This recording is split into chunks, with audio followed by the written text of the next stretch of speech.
जय श्री गणेश दोस्तों। हमारी आज की कहानी का नाम है पछतावा। कहानी अच्छी लगी तो प्लीज चैनल को सब्सक्राइब कर लीजिएगा। अब शुरू करते हैं कहानी।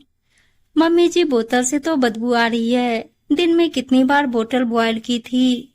मेघा विमला जी को सुनाते हुए बोली, जितनी बार दूध पिया उतनी बार ही की थी, फिर बोतल से बदबू कैसे आ रही है। आपकी यह लापरवाही बाबू को बीमार कर देगी। मैंने तो पहले ही इनसे कहा था कि आपसे नहीं हो पाएगा, लेकिन नहीं, इन्हें तो आप पर पूरा भरोसा था। वह गुस्से से अपनी सासू माँ विमला जी को घूरते हुए बोली। उसका यह व्यवहार देख विमला जी की आंखों में आंसू आ गए। उन्होंने नीची नजरों से अपने बेटे और पति की तरफ देखा। बेटा तो आंखें चुराकर अपनी पत्नी के पीछे उसके कमरे में चला गया और पति विमला जी से आंखें नहीं मिला पा रहे थे। विमला जी चुपचाप अपने कमरे में चली गई तो वह भी उनके पीछे पीछे वहां पहुंचे। विमला जी को सुबकता देख उनके पति महेश जी बोले, विमला, मुझे माफ कर दो, मेरे कारण ही तुम्हें यह अपमान सहना पड़ा। तुम ठीक कहती थी कि बहू क्या, बेटे को भी रिश्ते की कदर नहीं। बस बहुत हुआ, अब हम यहाँ एक पल और नहीं रुकेंगे। चलो सामान पैक करो। लेकिन बाबू, विमला, बाबू के प्रति जितनी जिम्मेदारी हमारी थी हमने निभा दी। अब उसके माता पिता देखे, और वैसे भी बहू कहती ही है कि उसकी मम्मी है ना उसे संभालने के लिए, और काम वाली बाई फिर यहाँ ना आते तो मन में ग्लानि रह जाती कि हमने अपने फर्ज से मुंह मोड़ा। लेकिन अब ऐसा नहीं, जितना हो सकता था हमने किया। लेकिन अपने आत्मसम्मान को कुचलकर अब यहाँ एक पल भी नहीं रुकेंगे। कहते हुए महेश जी फोन से टिकट करने लगे और उधर विमला जी सामान पैक करते हुए अतीत की यादों में खो गई। विमला जी और महेश जी के दो बेटे, बड़ा बेटा विक्रांत एक मल्टीनेशनल कंपनी में अच्छे पद पर कार्यरत था और छोटा बेटा एक सरकारी स्कूल में अध्यापक। महेश जी ने क्लर्क के तौर पर अपनी पूरी नौकरी में से अपने दोनों बेटों को उनकी योग्यता अनुसार पढ़ाया। दोनों बच्चे अपने पैरों पर खड़े हो गए थे। विक्रांत ने अपने साथ काम करने वाली मेघा से शादी की। छोटे बेटे की शादी महेश जी के दोस्त प्रमोद की बेटी रूपा से हुई। रूपा एक बैंक में कार्यरत थी। विक्रांत और मेघा अपने नौकरी के चलते दूसरे शहर में रहते थे। अजय और रूपा महेश जी के साथ। विक्रांत मेघा त्योहार पर ही घर आ पाते थे। 2-4 दिनों में भी मेघा का अपने ससुराल में कतई मन न लगता था। वह किसी से सीधे मुंह बात न करती और हमेशा अपने कमरे में घुसी रहती। मेघा के माता पिता अच्छे खाते पीते परिवार के थे और वहीं रूपा के पिता महेश जी के साथ ही क्लर्क थे। मेघा में अपनी अच्छी नौकरी, मायके के पैसों का घमंड हमेशा ही रहा। बात बात पर वह रूपा वह विमला जी को जताने से ना चूकती कि वह पढ़ाई लिखाई और रुतबे पैसों में 2 कदम आगे है। हाँ, व्यवहार व संस्कार में रूपा से वह कई पायदान नीचे थी। यह शायद उसे अंदाजा भी ना था।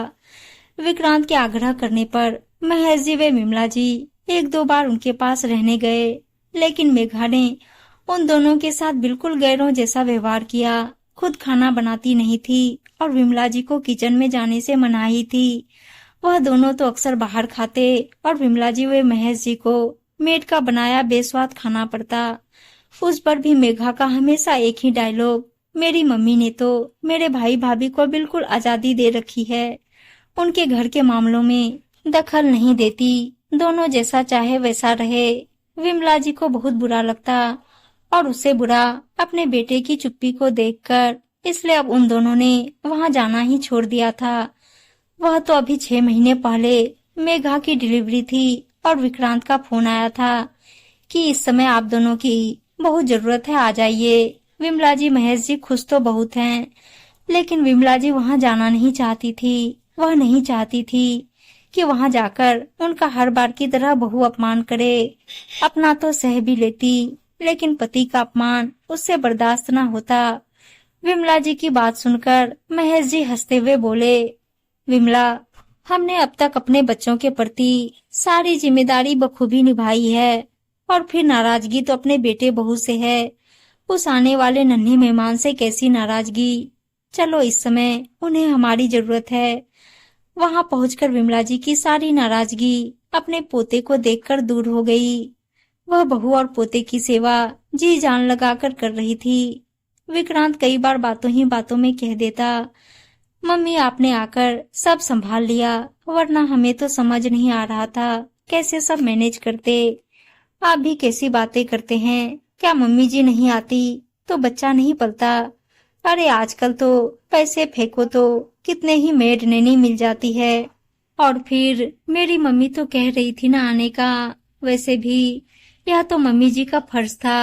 देवरानी जी वे उसकी बेटी की डिलीवरी में मम्मी ने कितना काम किया, यह नहीं देखा आपने। वहाँ तो मेड भी नहीं थी और उनका तो मम्मी करती ही है। हमारे लिए कुछ कर दिया तो इसमें क्या नया, हम भी तो उनकी बेटा बहू है ना। बहू की ऐसी जली कटी बातें विमला जी वे महेश जी को अंदर तक भेज जाती, लेकिन वह बस उस बच्चे के मुंह के कारण वहाँ रुके हुए थे। और जब से मेघा ने फिर से ऑफिस ज्वाइन किया था, तब से वह अपनी सास को एक मेड की तरह ट्रीट करने लगी थी। बाबू को रेसेस कैसे पड़ गए, क्या आप इसके डायपर चेंज नहीं करते, इसके कपड़ों पर दूध कैसे गिरा हुआ है, बोतल कितनी बार बॉयल की, बाबू के हाथ पर निशान कैसे। मम्मी जी आपसे अगर बच्चे नहीं संभलते तो छोड़ दीजिए ना, एहसान दिखाने की क्या जरूरत। और आज भी वही सब कुछ हुआ था। मेघा को अपने सास ससुर के नरम स्वभाव के बारे में पता था। वह जानती थी कि वह कुछ भी कहे, लेकिन वह अपने दूध मुँहे पोते को छोड़कर नहीं जाएंगे। लेकिन सहन करने की भी एक सीमा होती है। विमला जी व महेश जी अपना सामान पैक कर विक्रांत को जाने की सूचना देने के लिए उसके कमरे में आए। उन दोनों का सामान देख दोनों ही चौंक गए। मम्मी पापा, आप ऐसे अचानक कैसे जा सकते हैं? अभी तो बाबू बहुत छोटा है, कैसे सब कुछ मैनेज करेंगे हम? अजय की बेटी को तो आप सीने से लगाकर रखते हो, घर का सारा काम करती है मम्मी, और यहाँ बस बाबू को संभालना था, उसमें भी आप अपने फर्ज से मुंह मोड़ रहे हो। यह तो नाइंसाफी है ना मेरे और मेघा के साथ। विक्रांत माफी मांगने की बजाय अपनी मम्मी पापा पर ही इल्जाम लगा रहा था। बेटा, सारे फर्ज माँ बाप के नहीं होते, बच्चों के भी कुछ फर्ज होते हैं। वैसे कौन सा फर्ज, तुम्हारी पढ़ाई लिखाई में कोई कमी नहीं छोड़ी, यहाँ तक कि इस फ्लैट को खरीदने के लिए भी मैंने जितना बन सकता था दिया। और रही अजय और रूपा की बात, तो बेटा उन दोनों से अपनी तुलना ना ही करो तो अच्छा है। रूपा को उस घर में 3 साल हो गए, लेकिन आज तक उसने कभी ऊंची आवाज में तेरी माँ से बात नहीं की। हाँ, तेरी माँ रूपा के साथ घर का काम करवाती है, और उसकी बेटी को तेरी माँ ने ही पाला। उसकी बेटी हमारी पोती है, जैसे यह हमारा पोता है। लेकिन रूपा ने कभी आकर तेरी मम्मी पर उंगली नहीं उठाई कि वह उसकी बेटी का ध्यान नहीं रखती, या तेरी माँ को बच्चे पालने नहीं आते, जैसे कि मेघा बहू आते ही तेरी माँ के साथ व्यवहार करती है। तेरी मम्मी रूपा के साथ घर के कामों में मदद अपनी मर्जी से करती है, किसी दबाव में नहीं। और रूपा, वह तो तेरी मम्मी का एहसान मानती नहीं थकती। वह तेरी माँ को सास नहीं, माँ का दर्जा देती है। और मेघा बहू, उसने आज तक एहसान मानना तो दूर, तेरी मम्मी के पास बैठ प्यार से 2 बोल नहीं बोले। और बेटा, माना पति को पत्नी को सम्मान देना चाहिए, लेकिन इसका मतलब यह तो नहीं कि माता पिता के सम्मान को ताक पर रख दिया जाए। बेटा, जितना हमसे हो सकता था हमने किया। अब यह रहा तुम्हारा घर, तुम्हारा बच्चा, संभालो। चाहे तो मेघा बहू अपनी मम्मी को बुलाए, मेड रखे या नैनी। विक्रांत फटी हुई नजरों से उन्हें जाते हुए देखते रहे। उन्हें नहीं पता था कि हमेशा शांत रहने वाले उसके माता पिता ऐसा बोल सकते हैं। दोनों चाहकर भी उनको नहीं रोक पाए। अपनी बेवकूफी से दोनों ही पछता रहे थे, क्योंकि जैसी परवरिश दादा दादी करते थे वैसे मेड नहीं। और मेघा की मम्मी, जिसकी मेघा हमेशा धोस देती थी, उन्होंने तो उसकी डिलीवरी के समय ही अपने घुटनों के दर्द का बहाना बना आने से मना कर दिया था। दोनों के पास ही अब पछताने के सिवा दूसरा कोई चारा नहीं था।